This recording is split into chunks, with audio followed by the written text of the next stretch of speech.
కనాను దేశం చేరే ప్రయాణంలో ఆయన చేసిన కార్యాలు అసలు ఎవ్వరూ చేయలేరు. అది అసాధ్యమైన వాటన్నిటిని కూడా దేవుడు సాధ్యం చేసి చూపించాడు. బండలో నుండి నీళ్లు వస్తాయా? రావు. అది నదుల్లా ప్రవహింపజేసి ఇశ్రాయేలు తన ప్రజల దాహమును దేవుడు తీర్చినట్టు అక్కడ రాయబడి ఉంది. అయినను 17వ వచనం ఉంటుంది, వారు ఆయనకు విరోధముగా ఇంకను పాపము చేయుచునే వచ్చిరి, అడవిలో మహోన్నతుని మీద తిరగబడిరి. హల్లెలూయా.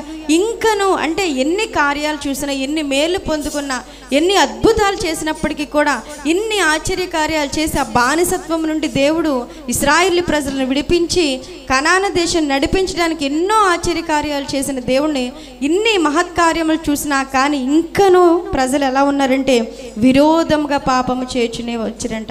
ఇప్పుడు కూడా ఈ రోజుల్లో కూడా మనం అందరి పరిస్థితి ఎలా ఉందంటే, సంఘం అంతా కూడా బయట కూడా ప్రజలు ఎలా ఉన్నారు తెలుసా? దేవుని కార్యాలు చూస్తారు, ఒక విషయం కోసం దేవుని మందిరానికి వస్తారు, ఆ కార్యం జరుగుతుంది, వెంటనే ఆ మేలు పొందుకున్న తర్వాత తిరిగి మళ్ళీ మందిరంలో కనిపించరు, తిరిగి అదే పాపంలో అదే మరి వాళ్ళ బ్రతుకుల్లో అలాగే ఉండిపోతున్నారు. ఎందుకంటే ఇంకనూ తిరుగుబాటుతనం, దేవుని మీద ఇంకా తిరగబడాలనే చూస్తున్నారు తప్ప దేవుడు చేసిన ఏ ఆశ్చర్య కార్యాన్ని వాళ్ళు గుర్తించలేకపోతున్నారు. దేవుడు అంటే ఏమాత్రం కూడా భయము వాళ్ళ జీవితాల్లో ఉండట్లేదంట. తమ హృదయంలో 18వ వచనంలో వారు తమ ఆశ కొలది ఆహారం అడుగుచు తమ హృదయంలో దేవుని శోధించారంట. ఎలాగా? దేవుని శోధిస్తున్నారు ఆహారం కావాలని. మరి ఇన్ని ఆశ్చర్యకార్యాలు చేసిన దేవుడు, బండ నుండి నీళ్ళు ఇచ్చిన దేవుడు ఆహారాన్ని సిద్ధపరచలేడా? సిద్ధపరచగలడు. కానీ ఏంటంటే విరోధముగా అవిధేయత వాళ్ళ హృదయంలో ఉంది కాబట్టి ఇంకనూ దేవుణ్ణి శోధిస్తానే ఉన్నారంట. 19వ వచనంలో ఉంటుంది ఏమనంటే, ఈ అరణ్యంలో దేవుడు భోజనం సిద్ధపరచగలడా అనొచ్చు వారు దేవునికి విరోధముగా మాట్లాడిరి. హల్లెలూయా. ఎలా మాట్లాడారంటే విరోధంగా ఏమని మాట్లాడుతున్నారు? ఈ అరణ్యంలో దేవుడు మాకు ఆహారం సిద్ధపరుస్తాడా ఏంటి?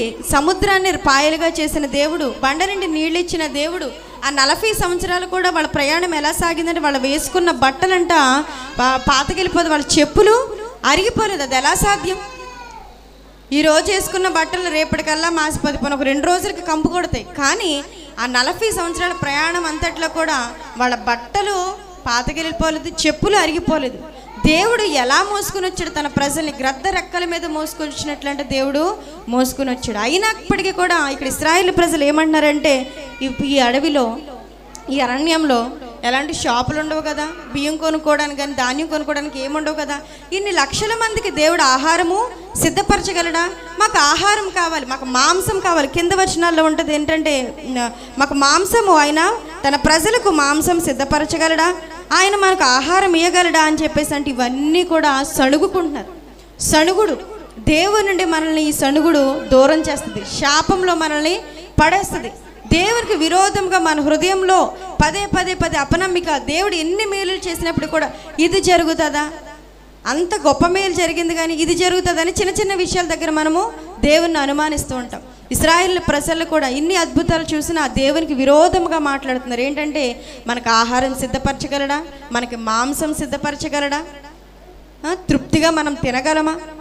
దేవుడు ఇవన్నీ విన్నాడంటే అసలు బండలో నుండి నీళ్లు బయటకు వచ్చి అన్ని లక్షల మందికి దాహం తీర్చగల దేవుడు అంటే అంత కార్యం చేసిన దేవుడు ఆహారం సిద్ధపరచలేడా?